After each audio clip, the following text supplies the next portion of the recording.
Hello and welcome to Frontline Conversations. This is your host, Amit Baruah. It's been more than a fortnight since the India-Pakistan ceasefire went into force.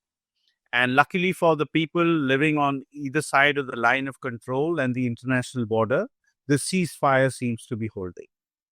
As can be expected, after each conflict between India and Pakistan, analysts from both sides are making all kinds of claims. And with propaganda being one of the weapons in the arsenal of both countries, truth is often the casualty, as we know. As time progresses, claims and counterclaims, inputs from Western sources, all these will give us a better picture of what happened during Operation Sindoor. To discuss this and to understand what is going to happen now between India and Pakistan, I'm joined today by Ramanathan Kumar, former Pakistan analyst with the research and analysis wing. He's headed the Pakistan desk of the R&AW for many years and has also seen as a counter-terrorism specialist. Welcome to Frontline Conversations, Mr. Kumar. Thank you very much for inviting me to Frontline Conversations. It's a great pleasure to be here. Mr. Kumar, my first sort of question to you is that a lot is going to be said and a lot is being said about what has happened. But my first question to you really is that now that the ceasefire seems to be holding, what happens next between India and Pakistan? So to begin with, I think we are in a somewhat familiar situation, which Dalton and Perkovich once famously described as "no war, no peace." And we are still, I think, very much on the razor's edge in the sense that this can still go anywhere. It is, after all, just a pause in what happened between May 7 and 10. So, as I see it, unless the ISI seizes all infiltration forthwith and pulls back the terrorists who are already in the valley, then there could well be another terrorist attack, either in J&K or elsewhere in India. So if that happens, India will be compelled to respond at a time and in a manner of its choosing, as happened after the Pahalgam attack. On the other side, in the persona of the newly promoted Field Marshal Asim Munir, the Pakistan Army has an, I dare say, uncompromising and ideologically oriented Chief of Army Staff who will, from his perspective, not hesitate to retaliate in equal measure to the Indian response. So there could well be an even more serious escalation the next time around. So I would, at this point of time, just quote or agree with the well-known Pakistani commentator Pervez Hoodboy, Professor Pervez Hoodboy, who once said that any optimism is currently unwarranted.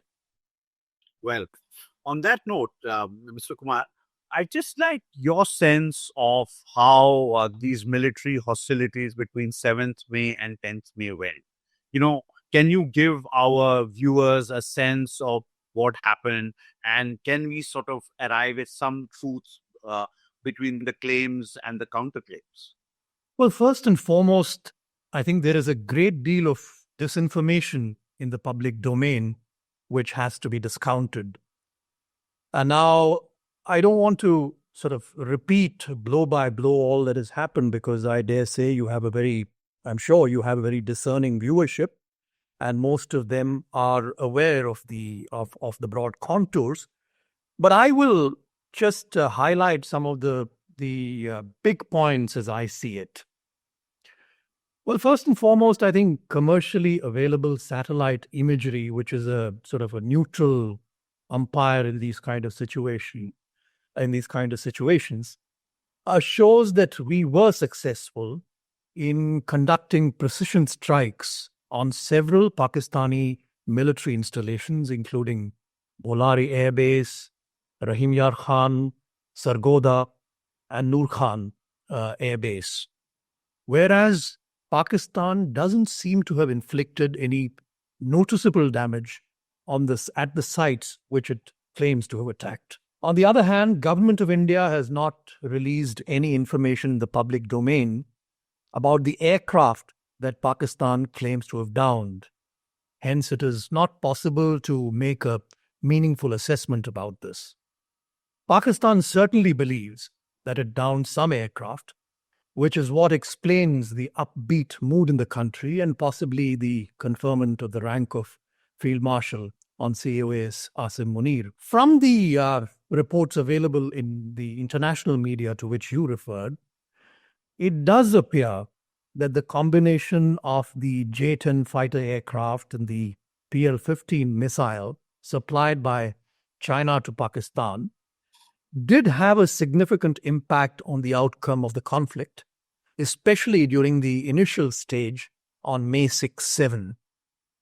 So going forward, the possibility of Chinese military assistance to Pakistan in key domains such as electronic warfare, airborne warning and control systems, intelligence surveillance and reconnaissance, thereby blunting our advantage in the event of a conventional conflict, I think this will assume significance, and it'll assume a great deal of it'll be a matter of great concern to us, I think, going forward from now. A famous military analyst has described this not as not a two-front war, but a single-front reinforced conflict, with the single front, the Pakistan front, being reinforced by China. And this, I think, is something that will be a matter of a great deal of concern to us going forward from now. And Mr. Kumar, what is your sense? I mean, you referred to disinformation a little while ago. Indian television channels were making all kinds of claims that Karachi had been bombed and pilots had been captured and Lahore had been taken and there's a coup in Pakistan, all kinds of stuff. I mean, pretty fantastic stuff. I mean, it's not as if, we are new to propaganda. I remember All India Radio used to be a great propagandist at the time of the 71 war. So it's not as if the methodology of propaganda may have changed, it's more like videos and so on. But propaganda has always been there. But this does take it to a rather fantastic level, doesn't it? Well, it sure does. And I think propaganda experts often say that for propaganda to be truly successful, there'll be a little bit of, it's best to mix a little bit of fiction with a large amount of fact rather than the other way around. I think I'll just leave it at that for the time being. Right. So, Mr. Kumar, as you mentioned about the claims and the counterclaims, they claim that they hit our air bases. As you said, the commercial satellite imagery does tell a tale of, what damage India inflicted. So do you think that there was enough for both sides to, in a sense, claim victory and then arrive at this ceasefire through American help? Well, I think clearly what you say is correct. I mean, I would agree with it fundamentally. There is enough for both sides to claim some kind of victory, and that is what I think in the end made the ceasefire possible, with, of course, as you said, some nudging from the Americans, which we will, I'm sure, talk about at some more length as we go along. And, before we move on to, further details about what happened, I just want to get your quick take on, what the suspension of the Indus Waters Treaty means in the long term. Is this going to be a big issue between India and Pakistan? Because clearly for Pakistan, this is a very important issue. Maybe we are not able to stop the flow of the waters immediately, but in time, certainly that will become possible. Well, yes, I mean, this is a fundamental issue. And, we do have a point when we, in international law, there is a well-known principle of rebus sic stantibus, that if there is a fundamental change in circumstances, the signatories or the parties to a treaty can call it off. So we have, made a point that when the Indus Waters Treaty was signed in 1960, there was no cross-border terrorism. Then, of course, the sheer environmental changes which have drastically affected the melting of the glaciers, the population increase, so on and so forth. So there are many grounds to say that there is a fundamental change in circumstances. But that having been said, I think we should look at the other side also, which I think you very correctly flagged the point. It has been said by several perceptive observers that it is an animal fear of undoing, which explains a great deal of Pakistan's irrational behavior, its inveterate hostility, and its aggressiveness. And so, therefore, it is a fundamental point which needs to be deeply considered. Whether, when their very existence is at stake, or that is the interpretation that Pakistan will put on it, whether this will compel them or persuade them to learn any salutary lessons, or will it, on the contrary, increase the irrational behavior and their aggression? And it's very, very difficult for anybody to arrive at a definitive conclusion one way or the other. Clearly, as again, a well-known scholar on Pakistan, Professor Christine Fair, whose name most of us in this part of the world are familiar with, she had written about this in her book, Lashkar-e-Taiba, in their own words. And she did mention there that, while the possibility of holding the Indus Waters Treaty in abeyance sounds like an opening salvo short of declaring war, it will likely threaten Pakistan's core interest, which is the survival of the state itself. And in that kind of situation, Pakistan will possibly be sort of compelled to respond with whatever means it has at its disposal. Now, that apart, let's also come to the issue of since we are talking about terrorism, the jihadi organizations and the Lashkar-e-Taiba and so on and so forth.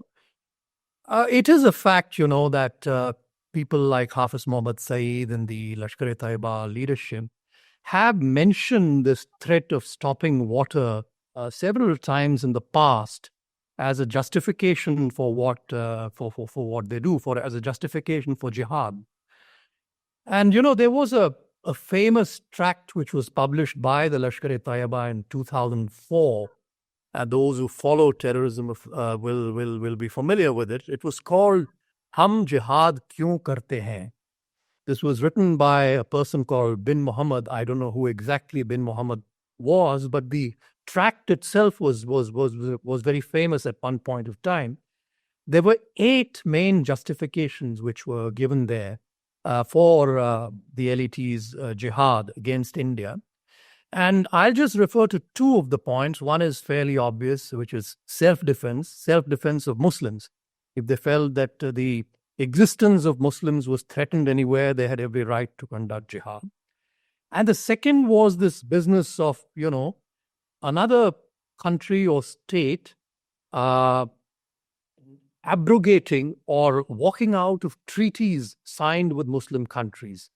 That too, from the LET's point of view, from Bin Muhammad's point of view, was adequate justification for jihad. Now, one can disagree with all this, but that just sounds this threat will linger over the issue of water. Yes, and I think as a counterterrorism man, I can definitely say that in the motivational speeches of the LET leadership to attract more recruits and all, along with the litany of in their litany of grievances which they seek to exploit, real or imaginary, this water business will also be included. Well, just by way of background for our viewers, just to say that this Indus Waters Treaty actually cannot be abrogated. It can only be replaced by another treaty, which is why perhaps the government of India has used the word in abeyance. I think that's probably the reason they've used that word. So clearly, this is one of the red flags that we have to watch out for in India-Pakistan relations. But I also wanted to ask you, Mr. Kumar, with your vast experience of Pakistan, it has been suggested from a reasonably high level in India that, Pakistan was informed and, it was expected that since India was only targeting terrorist camps, maybe the Pakistan army would sit this one out and let India go ahead. So do you think that's a realistic way of looking at a possible Pakistani reaction? Well, I think knowing Pakistan's DNA, that really was, could not have been on the cards.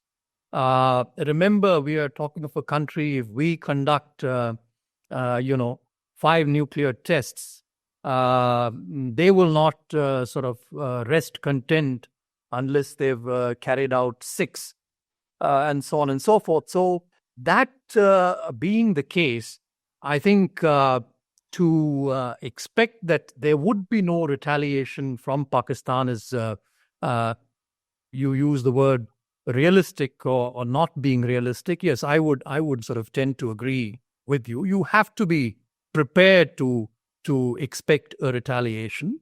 Now, we were very clear, we were careful, we were calibrated, we were measured.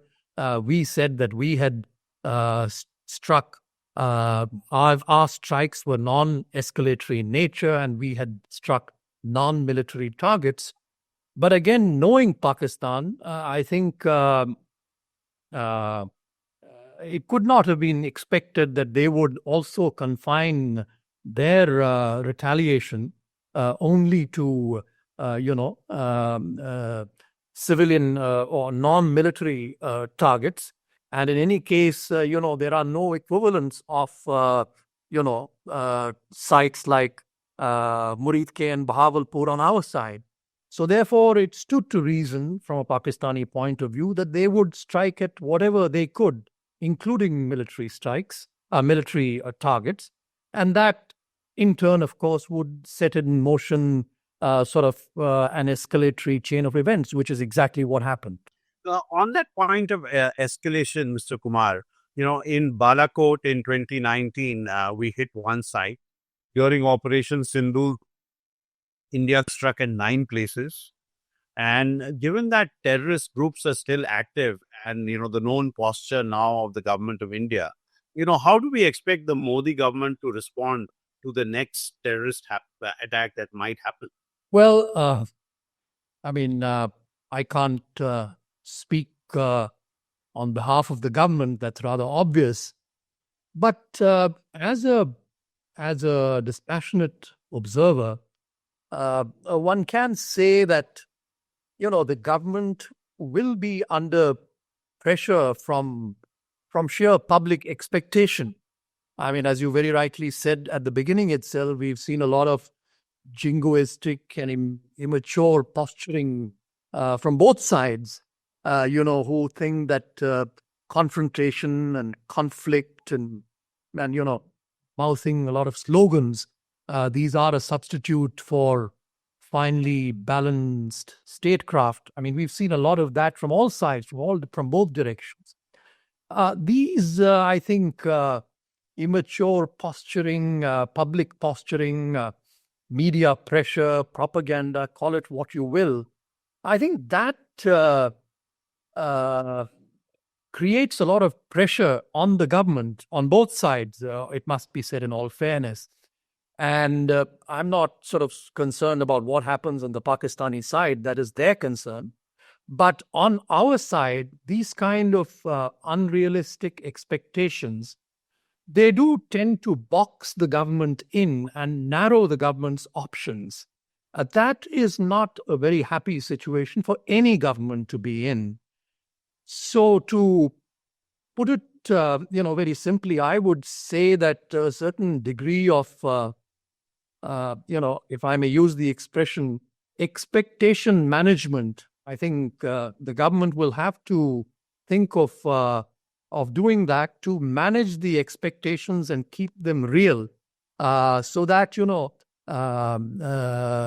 it retains a certain flexibility of action. I think that will be a key challenge going forward from here.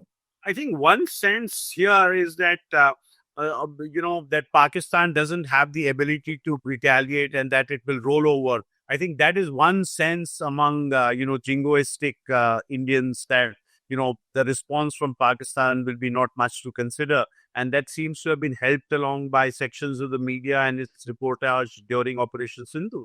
Yes, I mean, that again is, as I said, it is a completely unrealistic expectation to think that Pakistan will simply roll over. I don't think any serious sort of observer or commentator thinks that is possible. This is high decibel propaganda, wishful thinking, uh, an ignorance of basic facts and ground realities. Call it what you will, but Pakistan rolling over is a very unreal possibility. And I just wonder, if at this point of time, if I may go back a little bit into history, it might help. 1971, we accomplished what we had to as far as East Pakistan was concerned in spectacular fashion. But having done that, we did not widen the war to West Pakistan, what was then West Pakistan and what is now Pakistan.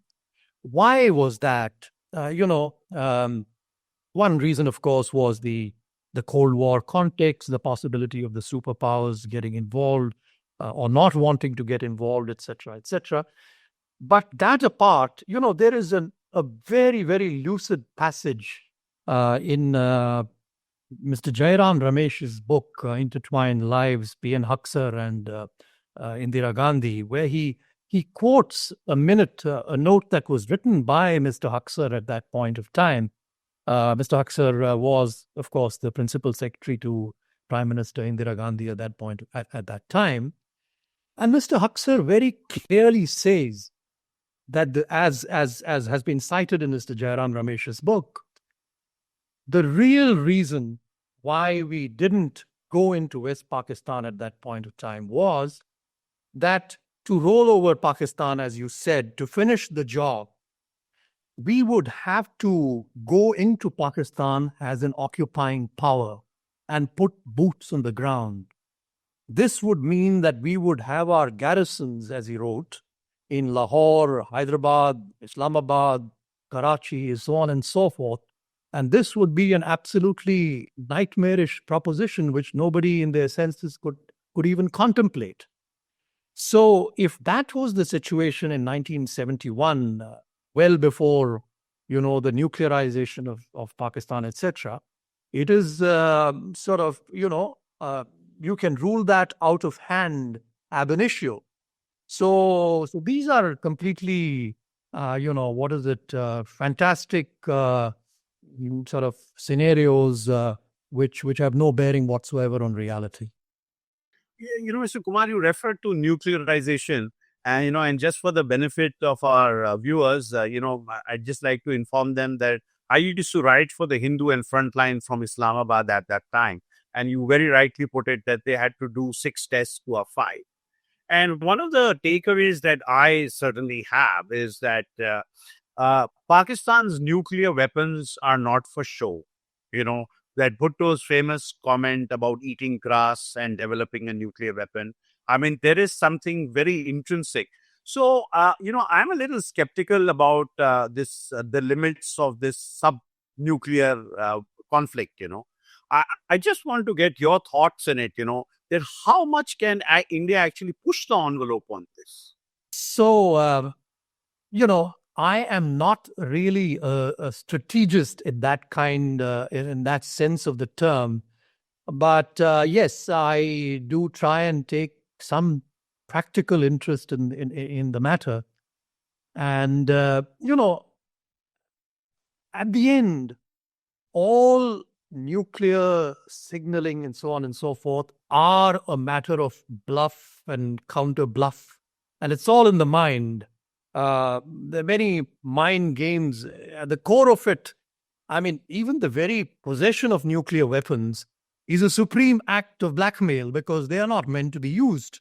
It's purely a deterrent. But coming back specifically to the India Pakistan context and nuclear weapons and so on and so forth, if I might just go in a little bit into the into the way these things have evolved, I'll go back, say, about 20 years in history, and I'll go back to Operation Parakram.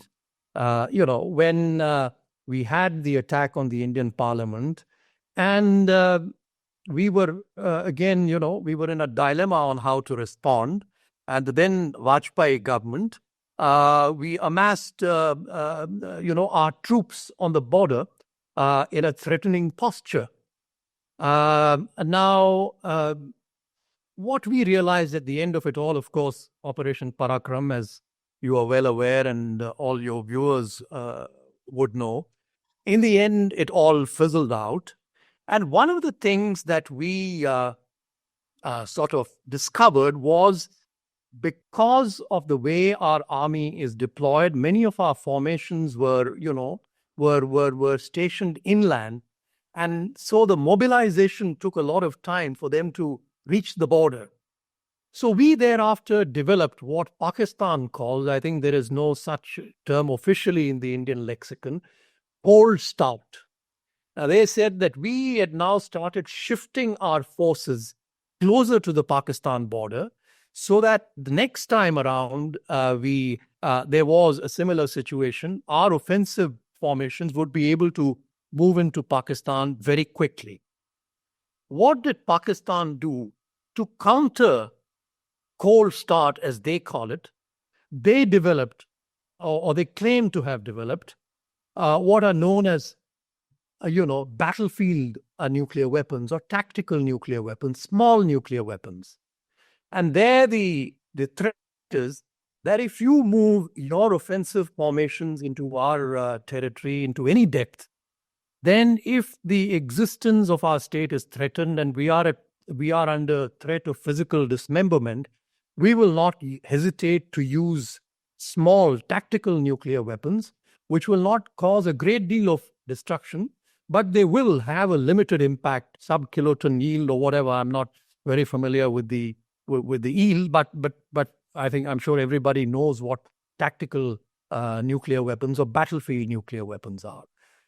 So when Pakistan came up with this concept of battlefield nuclear weapons, and they said, now that we have the battlefield nuclear weapons, we have eliminated the space completely for any kind of conventional conflict whatsoever. Period. You cannot now have conventional conflict in Pakistan. This was the reasoning of the Pakistani strategists. And conversely, from our side were the experts and the strategists who argued that despite that nuclear sort of threshold that Pakistan has, and now that it has, despite the fact that it has brought, battlefield nuclear weapons into the calculation, despite that, there is space for conventional conflict. And we've seen that logic actually play out in this situation. So we did, use conventional military means against, arguably, of course, a non-conventional strategy, covert strategy that Pakistan is following. But we used, conventional military might, despite the fact that Pakistan, uses or brings the N word into play all the time. From Pakistan's point of view, the effort was to close this window whatsoever. And that is exactly what the Chinese assistance to them has done to close, this window of conventional military conflict as much as possible and shrink it as much as possible. So to that extent, I think it has been a bit of a draw. I'm sorry if this has been a rather long-winded explanation, but I think it helps to understand where we stand, where we are at this point of time. It has been a bit of a draw. It has shown that there is still scope for some military conflict under the nuclear overhang, so to speak. But it is quite possible that next time around, now that both sides will definitely try and learn lessons from what happened this time, that window will become even smaller the next time around. On that point, Mr. Kumar, I want to bring, the United States up, because if you recall, on the 10th of May, early on the 10th of May, there was a Reuters report which suggested that the Nuclear Command Authority or National Command Authority, whatever it's called in Pakistan, is going to meet. And a few hours later, when the phone calls started going to and fro from Washington to Islamabad and to Delhi, there was a denial of the story, and the Pakistani defense minister actually went and said that there was no such plan on the horizon. But I think the alarm bells did start ringing in world capitals on that. So I just wanted to get your sense. I mean, like we were talking about a threshold. Obviously, there's a threshold for the rest of the world in any nuclear conflict as well. So the threshold was probably when India expanded its attacks, and maybe the air base that was struck near Rawalpindi was probably something quite serious as far as the Pakistanis were concerned. So looking at all that, I think we have to factor in this nuclear threshold the role of the Americans and other influential players. Yes, I certainly agree with you on that score. And I think this is the fundamental limitation of a strategy of overt military action against a covert proxy war, which is what is being pursued by Pakistan, and which is that the escalatory potential quickly attracts unwelcome international attention with all its attendant complications.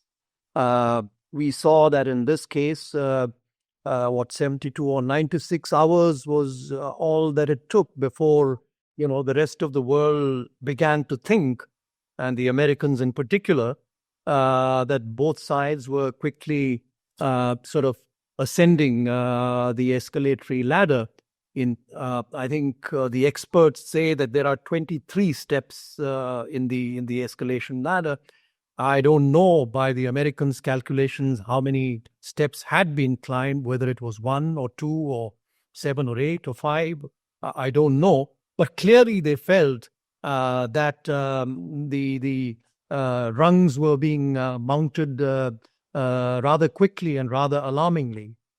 So I think all this, I think, leads me to the point that precisely because of the escalatory potential and the prospect of unwelcome international attention, which we have always tried to ward off, the argument can well be made that other non-escalatory options in the covert domain may perhaps be more effective in persuading Pakistan to give up essentially what is a self-defeating exercise, of pursuing a covert war against us. And this has progressively brought diminishing returns to Pakistan over a period of time. There are, many options available here, and it may not be possible for me to publicly discuss all of them. But as I said, I think the argument can well be made that Pakistan's covert proxy war against us is best fought by a covert counter proxy war, and that war really has to be won in the shadows, so to speak. Right. So on that issue of the threshold, before we go and wrap up things. Though I have many questions to you ask about Pakistan internally, maybe I'll touch on one or two, with your permission. I wanted to ask you, Mr. Kumar, this bilateral bogey, of course, is important for India. In 71, the Shimla agreement that was signed, which the Pakistanis say they're not going to respect, but that's neither here nor there, because they've never respected it to begin with. So the question that I wanted to ask you is that this everyone knows the reality of how Kargil ended. Everyone knows the reality of how Operation Sindoor ended.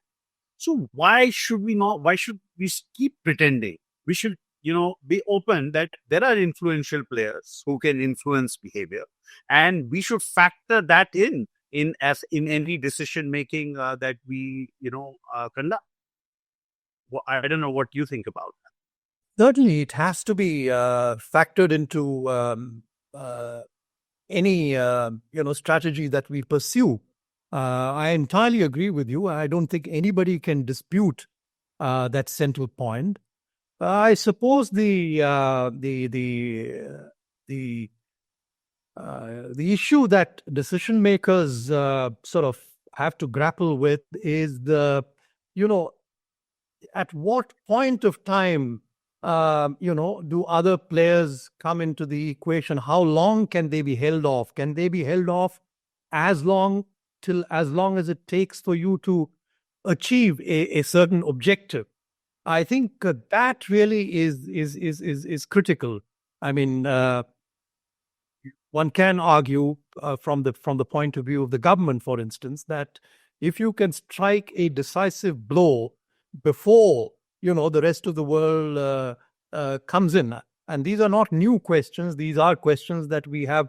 I mean, even in 1971, these questions were there as to how long can the conflict be kept going before the Americans and the Russians sort of get in. So it's a question of how much you can get away with, I suppose, and achieve certain limited tactical objectives. But you're absolutely right when you say that fundamentally this has to be one of the key points that has to be factored into our decision making.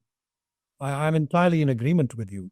So before I let you go, Mr. Kumar, I would like to turn a little bit to Pakistan internally, because I think that's an area which often gets neglected.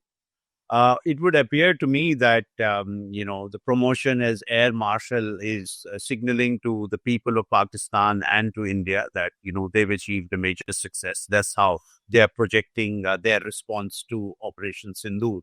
So, what is your sense? I mean, does this give General, now Field Marshal Munir, and his civilian proxies, the Zardari Bhuttos, and the Sharifs, does this give them far more legitimacy in Pakistan in a sense? Yes, I think all the evidence, I think most, as I said, independent or dispassionate or neutral observers would agree that what happened, the recent hostilities, have perhaps given or have certainly given a fresh lease of life to the Pakistan Army in particular. By all accounts, its popularity and that of then General Asim Munir were at a historically low ebb because of Pakistan's own internal difficulties and crises on multiple fronts.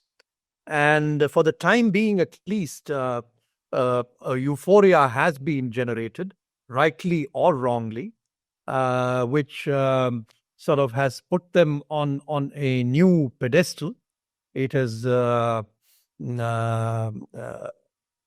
but made sure, I think, that Field Marshal Asim Munir will be at the helm of affairs for the foreseeable future in Pakistan.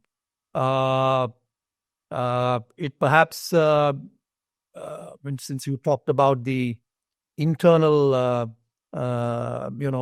situation in Pakistan, I think it also represents a setback to Imran Khan and his people, at least for the time being.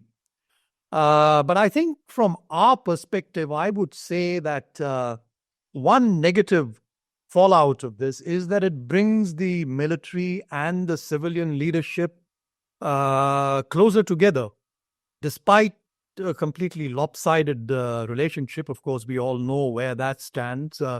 But even then, it does bring the civilian leadership and the military closer together. Whereas I think many people would argue that our fundamental interests are best served by having them not having them on the same page, and or at least putting as much of a distance, as much daylight between them as possible. That I think has clearly not happened, and it is the other way around. Well, I think we probably should leave it here for today. But thank you so much, Mr. Kumar, for your insights, and especially the way you described, the draw that you mentioned, that, the latest conflict has possibly ended in a draw, or the word I have used in the past, a stalemate. But thank you so much for your insights, because it's so important to understand a country like Pakistan and its intentions. And often, I think the information level that we have to assess and analyze what's actually going on there and what are their motivations, is quite elusive. So I would really like to thank you. And if you have any concluding remarks on, this current round, I would be grateful if you could go ahead. Well, in conclusion, what I would like to say is that, Pakistan has always been, it remains obsessed with India. So our strategy should frankly be to make Pakistan as irrelevant as possible under the circumstances, so that it recedes further and further back in our rearview mirror. This is something that we have done over the past few decades. And I think that really should be our broad endeavor. In our quest to become a developed nation by 2047, Pakistan can, as others have also said, and I tend to agree with them, Pakistan can become a strategic distraction, and that is something we should not let that happen. Well, Really, my thoughts at this point of time. So we'll leave it here for this episode of Frontline Conversations. Thank you, Mr. Ramanathan Kumar, who headed the Pakistan desk of the Research and Analysis Wing for many years. Thank you for joining us. My pleasure. Thank you very much.